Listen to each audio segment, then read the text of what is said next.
हाय, hello, नमस्कार. मी सोनाली माझ्या YouTube चॅनलमध्ये तुमचं अगदी मनापासून स्वागत करते आहे.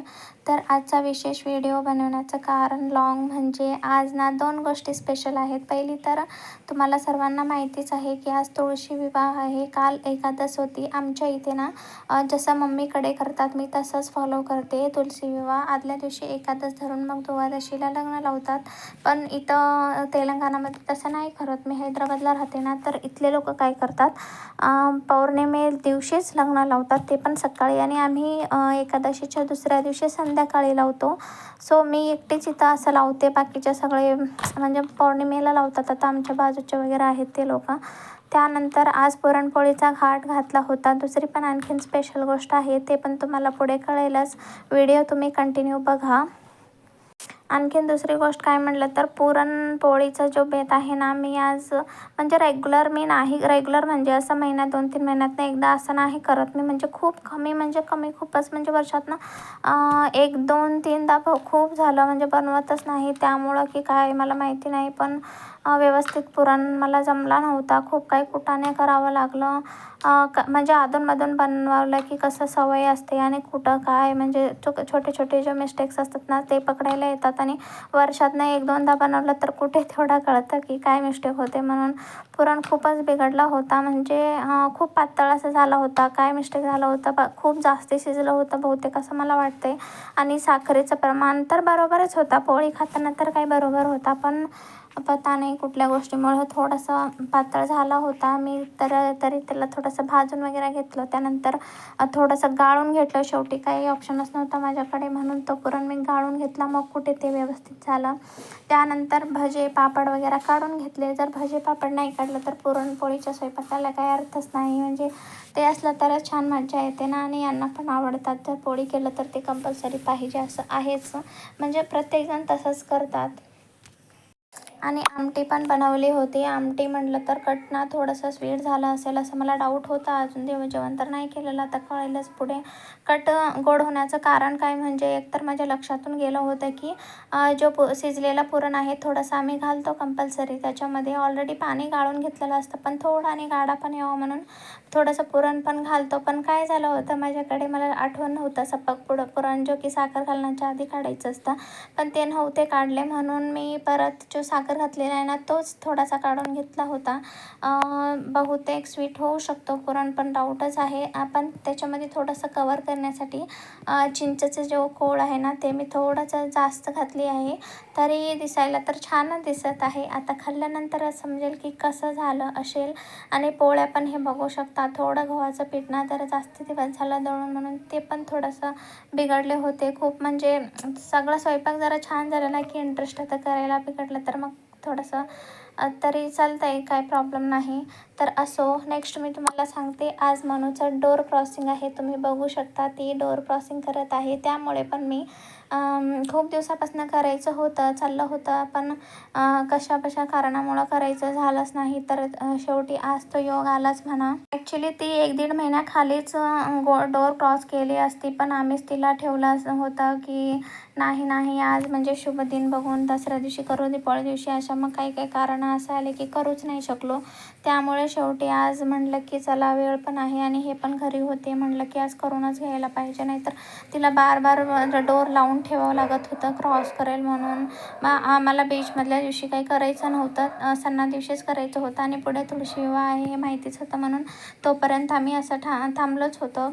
त्यानंतर छान सगळे मिळून असं जेवण वगैरे करून घेतलं. मनूचं असं काही चालू आहे, तुम्ही बघू शकता. ती जेवायला बसल्या ना की ती पण सगळं सावरायला येते, पण तिला कसं बसवलं होतं थोडीशी चपाती हातात देऊन. त्यानंतर संध्याकाळी मी तुळशी विवाह पूजेचं आवरायला घेतलं. तुमच्या इकडे तुळशी विवाह पूजा कसं करतात मला नक्की कमेंट करून सांगा. आम्ही आमच्याकडे जसं करतो मी आज तुमच्यासोबत तसं शेअर करणार आहे. तर आमच्या इथे ना तुळशी जो आहे म्हणजे बांधलेला ओटा वगैरे असले तर माझ्याकडे, तर आता मध्ये सिटीमध्ये तर शक्यतो सगळे कुंडीच वापरतात. गावाकडे जर बांधलेली तुळस असेल तर त्याला चुना वगैरे लावून छान हे करून घेतात, कलर वगैरे करतात. पण मी काय नव्हते केले, फक्त वॉश केले होते, छान धुतले होते चांगल्या भरल्या वगैरेतलं पाणी वगैरे घेऊन. त्यानंतर वरी ठेवतो आम्ही रेग्युलर, पण आज पाटा घालून मी खाली ठेवले होते, कारण वरी ठेवलं तर पूजा करायला येणार नाही म्हणून खाली ठेवून घेतलं कुंडी आणि खाली पाटा ठेवला होता. त्यानंतर झेंडूची माळा वगैरे मी आधीच करून घेतले होते दुपारच्या वेळेला खालीच्या टाईममध्ये. त्यानंतर सामग्री म्हणजे आमच्या इथे काय लागतं, कलश लागतं कंपल्सरी, कलश स्थापना करायची असते कंपल्सरी. त्यानंतर खारीक, बदाम, सुपारी, हळकुंड आणि 1 रुपयाचा शिक्का लागतो. त्यानंतर तीर्थ घेतला होता आणि श्रीकृष्णाची मूर्ती. श्रीकृष्णासोबतच म्हणजे विष्णूसोबत तुळशीचं लग्न होतं असं म्हणतात, पण विष्णू नसल्यामुळे श्रीकृष्ण विष्णू म्हणजे एकच रूप आहे असं म्हणतात ना, म्हणून श्रीकृष्ण घेतले होते. त्या आधी फुलं पाने वगैरे सगळं काही वाहून घेतलं. मग श्रीकृष्णाचा अभिषेक करायचा असतं. दही दूध म्हणजे पंचामृत घेऊन पंचामृतनं श्रीकृष्णाचं छान असा अभिषेक करून घेतले होते. त्यानंतर आवळे लागणार होते. आमच्या इथं आवळ्यावर दिवे लावतात. तुमच्या इकडे पण कसं करतात तुम्ही नक्की सांगा मला. म्हणजे प्रत्येक ठिकाणी वेगळं वेगळं करत असतात ना, त्याबद्दल. आणि हे बघू शकता तुम्ही, मी छान असं रांगोळी काढली आहे. मोठी अशी रांगोळी काढायची होती, पण इकडं जाणाऱ्या येणाऱ्याला फर्स्ट साईडला आमचाच रूम आहे, त्यामुळे तिथून ओलांडून दुसऱ्या रूमला जायला प्लेस नसणार, म्हणून मी साईडला अशी तुळशीचं वृंदावन काढून घेतला होता आणि समोर जे आहे ना, फक्त छोटीशी अशी रांगोळी काढली होती. मला रांगोळी तशी खूप आवडते, म्हणजे मोठी अशी काढायला, छान कलर वगैरे वापरून, पण वेळ पण कमी होता त्यात, म्हणून पण छोटी आहे, एवढं काही करू देत नाही आहे, तरी मी कसं बसं एवढं सगळं मॅनेज केलं आहे, तुम्ही बघू शकता. आणि दिवे वगैरे छान लावून घेतलं. आजचा शेवटचा दिवस. आता आजच्या नंतर तर नेक्स्ट दिवाळीपर्यंतच म्हणजे दिवे वगैरे लावायचं काय आता वेळ म्हणजे लावत नसतात ना. आज लास्ट आमच्या इथे, तर आज लास्ट दिवाळी ते आज तुळशी विवाहापर्यंत सगळं असं डोरला वगैरे छान दिवे लावून घेतले होते मी, तुम्ही बघू शकता. सकाळी मी डोअरसमोर ना छान रांगोळी पण काढले होते, पण संध्याकाळी ते पुसून घेतले होते आणि सगळी रांगोळी गेली होती, म्हणून नंतर काढू नाही शकले मी. वेळ एवढा नव्हता, कारण ऑलरेडी खूप टाईम झाला होता आम्हाला पूजा करायला. उगा थोडंसं झेंडूचे फुलं आहेत ना, त्याचीच मी छोटीशी रांगोळी नंतर काढून घेतली होती. आणि तुळशी वृंदावन तुम्ही बघू शकता, एक खूप छान, म्हणजे एवढं काही व्यवस्थित नाही जमलं, गडबडीमध्ये काढले आहे, पण ठीक ठीक तर आलंच आहे असं मला वाटतंय. तर असं आवळे मी ठेवून घेतले होते दिवे लावून. असं आमच्याकडे तर असंच ठेवतात, तर तुम्ही कसं ठेवता नक्की मला सांगा. त्यानंतर आरती करून घ्यायचं होतं, सॉरी विवाह लागायचा होता, तो वेळ आला आहे. तर बघू शकता आम्ही विवाह कसा लावला.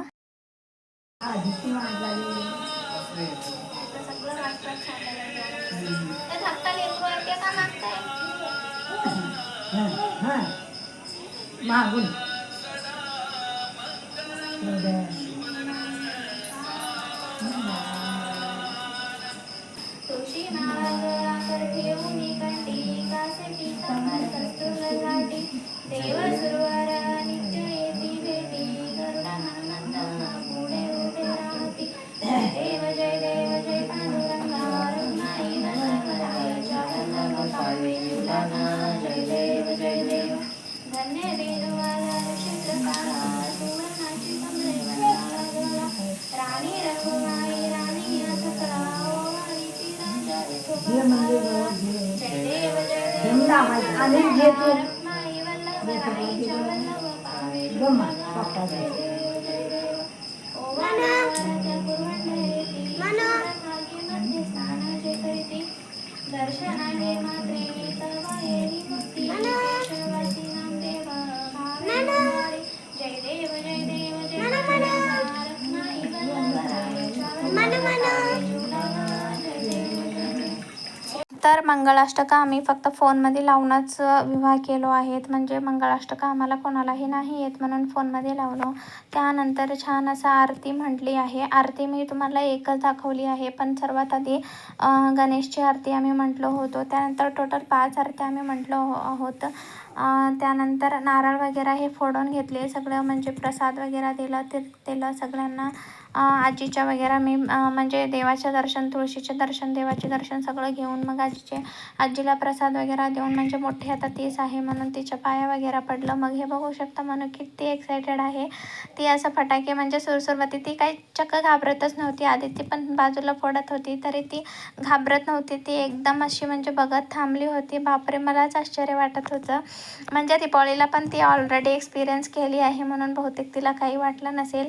आणि आजचा शेवटचा दिवस आहे. आता नेक्स्ट दीपावलीलाच फटाके वगैरे फोडायचं वेळ येईल, कारण आता याच्यानंतर तर कोणी फोडणार नाहीत.